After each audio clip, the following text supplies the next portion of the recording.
Video में हम सीखेंगे ऐसे राइटिंग स्टेप्स के मुतालिक,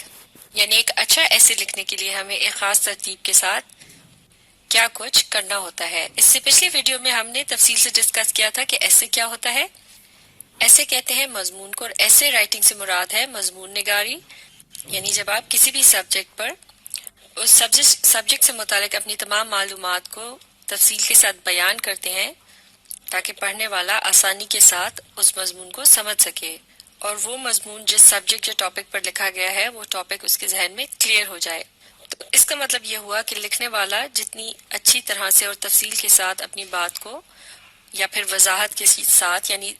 साफ और अच्छे तरीके से बयान करेगा, उतना ही पढ़ने वाले को उसे समझने में आसानी होगी। तो एक अच्छे ऐसे से ये भी पता चलता है कि जो लिखने वाला है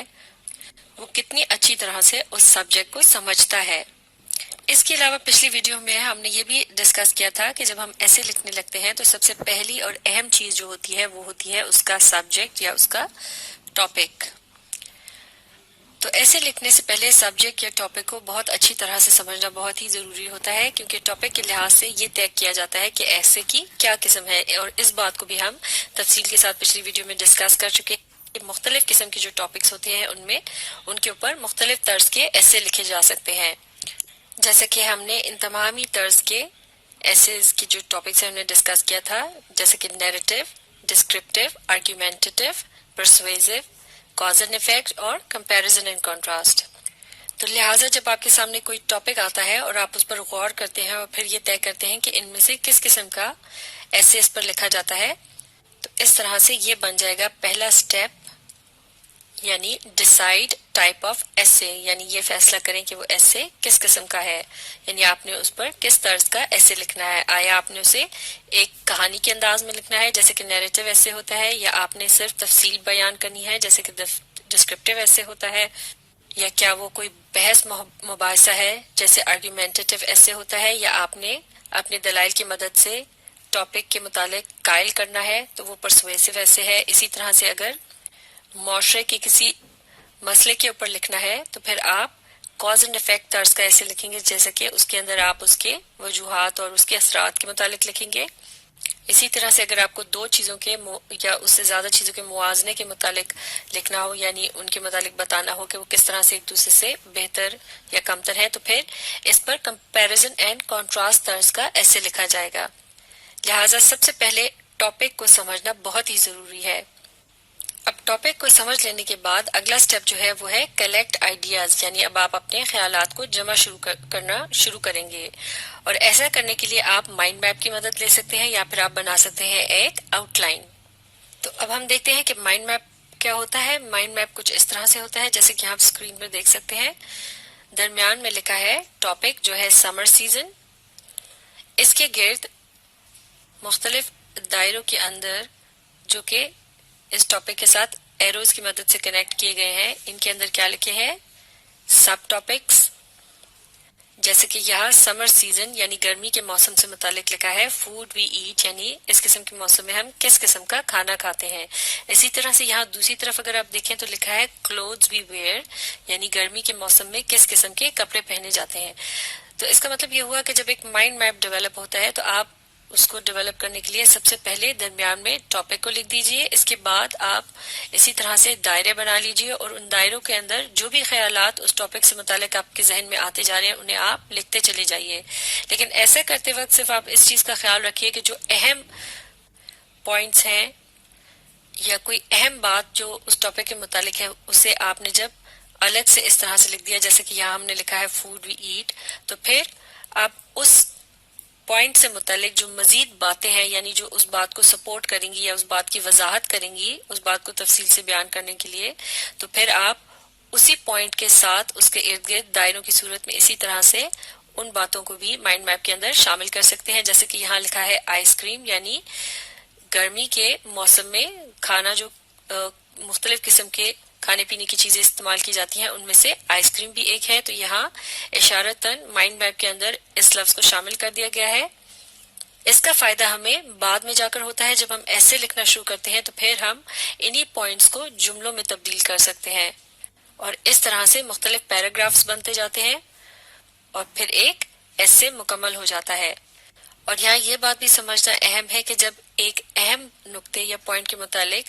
लिखा जाएगा ऐसे के अंदर तो इसे एक अलग पैराग्राफ में लिखा जाएगा। इसी तरह से जब कोई दूसरा पॉइंट हम बताने लगेंगे या एक और आइडिया उस ऐसे में शामिल करेंगे, जैसे कि अब हम गर्मी के मौसम में किस किस्म के कपड़े पहने जाते हैं इस बात का जिक्र करेंगे, तो इसको चूंकि ये एक अलग ख्याल है, एक अलग पॉइंट है, तो इसे हम एक अलग पैराग्राफ में लिखेंगे। और फिर इसी तरह से इससे मुतालिक जो हमने सपोर्टिंग आइडियाज या नुकात जिनका ताल्लुक इस सब टॉपिक से है, उन्हें जो हमने माइंड मैप में शामिल किया होगा उन्हें भी हम जुमलों की सूरत में उसी पैराग्राफ में शामिल करते चले जाएंगे। मिसाल के तौर पर जब हम इस सब टॉपिक को डिस्कस करेंगे अपने ऐसे के अंदर कि गर्मी के मौसम में किस किस्म के कपड़े पहने जाते हैं, तो हमें माइंड मैप की मदद से यहाँ इन पॉइंट्स को देखकर बहुत आसानी मिलेगी कि हमें क्या क्या बातें शामिल करनी है। यानी हम यहाँ से देखकर लिख सकते हैं कि गर्मी के मौसम में ज्यादातर कॉटन के कपड़े पहने जाते हैं और वो लाइट कलर के होते हैं यानी हल्के रंग के। और इसके अलावा कपड़ों की इकसाम भी बताई जा सकती हैं, जैसे कि टी शर्ट्स और शॉर्ट्स वगैरह जो मर्द हजरात इस्तेमाल करते हैं,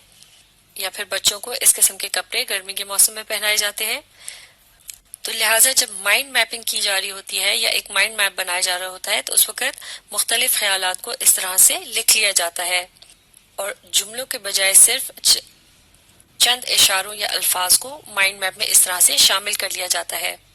तो माइंड मैप के मुतालिक आगे चलकर हम तफसील से एक अलग वीडियो में भी डिस्कस करेंगे और तरीका भी सीखेंगे कि इसे किस तरह से डेवलप किया जाता है। फिलहाल ये समझना बहुत जरूरी है कि माइंड मैपिंग का जो अमल है इसे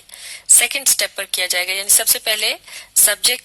या दिए गए टॉपिक को समझने के बाद और ये देखने के बाद कि इस पर किस किस्म का ऐसे लिखा जाएगा। जैसे कि यहाँ समर सीजन का टॉपिक दिया गया है जिस पर एक डिस्क्रिप्टिव तर्ज का ऐसे बनता है जो कि नॉन फिक्शनल भी होगा, यानी ये हकीकत पर मबनी होगा। तो ये तय करने के बाद फिर इसका अगर माइंड मैप इस तरह से बना लिया जाए तो ये आगे चलकर बहुत ज्यादा फायदा देता है और हमें ऐसे लिखने में बहुत मदद मिलती है और आसानी भी होती है, क्योंकि माइंड मैप को बनाते वक्त इसी मौके पर हम ये भी तय कर सकते कि हमने किस अहम पॉइंट को ऐसे के अंदर पहले नंबर पर शामिल करना है। तो उसके साथ फिर हम नंबर भी लिख सकते हैं कि सबसे पहले जो पहला पैराग्राफ होगा उसमें इस सब टॉपिक को डिस्कस किया जाएगा। इसी तरह दूसरे अहम टॉपिक के गिर्द हम लिख सकते हैं नंबर 2, तो इससे हमें मदद मिलेगी और पता चलेगा कि इसे हमने सेकंड पैराग्राफ में शामिल करना है। इसके अलावा माइंड मैप बनाने से हमें एक और मदद जो मिलती है वो ये है कि हर ऐसे के शुरू में जो सबसे पहला पैराग्राफ होता है जिसे इंट्रोडक्शन कहा जाता है, तो उसे लिखने के लिए भी माइंड मैप से मदद ली जाती है, क्योंकि माइंड मैप में जो अहम नुकात होते हैं जिन्हें मेन टॉपिक के गिर्द लिखा गया होता है सब टॉपिक्स के तौर पर, तो उन नुकात को इंट्रोडक्शन के अंदर शामिल करना जरूरी होता है। जैसा कि अब यहाँ अगर इस दिए गए टॉपिक यानी समर सीजन के मुतालिक जब इंट्रोडक्शन लिखा जाएगा तो उसमें बताया जाएगा कि किस तरह से गर्मी के मौसम में मुख्तलिफ किस्म के खाने खाए जाते हैं और खास किस्म के कपड़े इस्तेमाल किए जाते हैं। इसके अलावा खास किस्म की एक्टिविटीज और फेस्टिवल्स यानी नुमाइशों वगैरह को मुनाकिद किया जाता है और कुछ खास समर स्पोर्ट्स भी होती हैं, यानी गर्मी के मौसम के खेल भी होते हैं जो कि खेले जाते हैं। तो इस तरह से माइंड मैप की मदद से हम अपने इंट्रोडक्शन को मुकम्मल कर सकते हैं।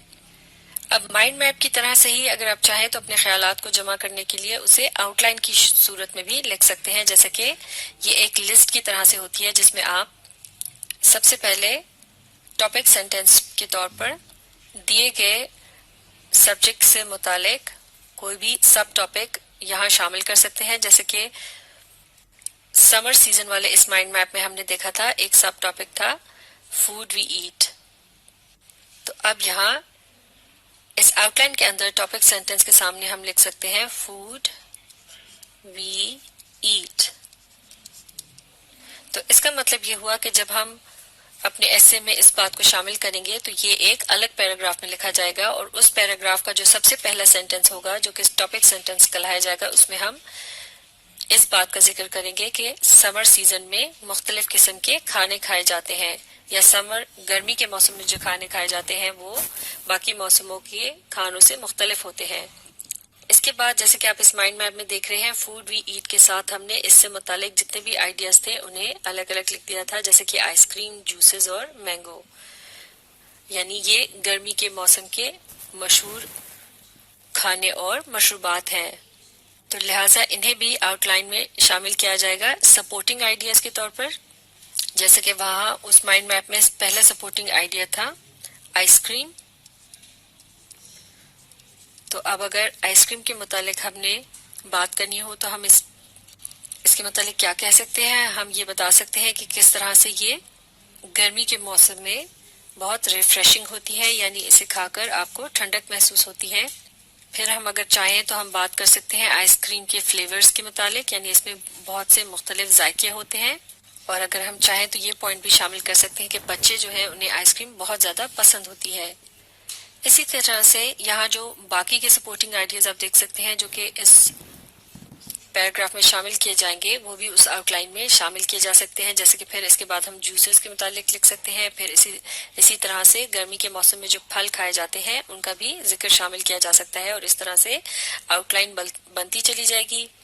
اور جب ہم اپنا ایسے لکھنا شروع کریں گے تو اس آؤٹ لائن سے ہمیں بہت زیادہ مدد ملے گی، کیونکہ بس اب ہم نے کیا کرنا ہوگا، انہی پوائنٹس کو جملوں کی صورت میں لکھنا ہوگا، اور پھر اس طرح سے ہمارے پیراگرافز بنتے چلے جائیں گے اور ایسے مکمل ہو جائے گا. آؤٹ لائن کی مدد سے کس طرح سے ایک پیراگراف لکھا جاتا ہے اسے ہم پیراگراف رائٹنگ والی ویڈیو میں تفصیل سے ڈسکس کر چکے ہیں، اور آپ اسے اچھی طرح سے سمجھنے کے لیے اس ویڈیو کو دوبارہ دیکھ سکتے ہیں. تو ہم ڈسکس کر رہے تھے ایسے رائٹنگ سٹیپس. ابھی تک جو دو اہم پوائنٹ ہم نے ڈسکس کیے ہیں انہیں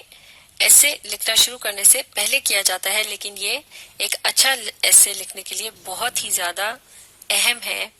اور ایک اچھا اور معیاری ایسے لکھنے کے لیے ہمیں ان سٹیپ سے بہت زیادہ مدد مل سکتی ہے. تو ان باتوں کو اچھی طرح سے سمجھنے کے لیے آپ اس ویڈیو کو ریپلے کیجئے اور اس کے ساتھ ساتھ پڑھنے اور سمجھنے کی کوشش جاری رکھیے. اس کے بعد اگلے سٹیپس کو ہم اگلی ویڈیو میں ڈسکس کریں گے.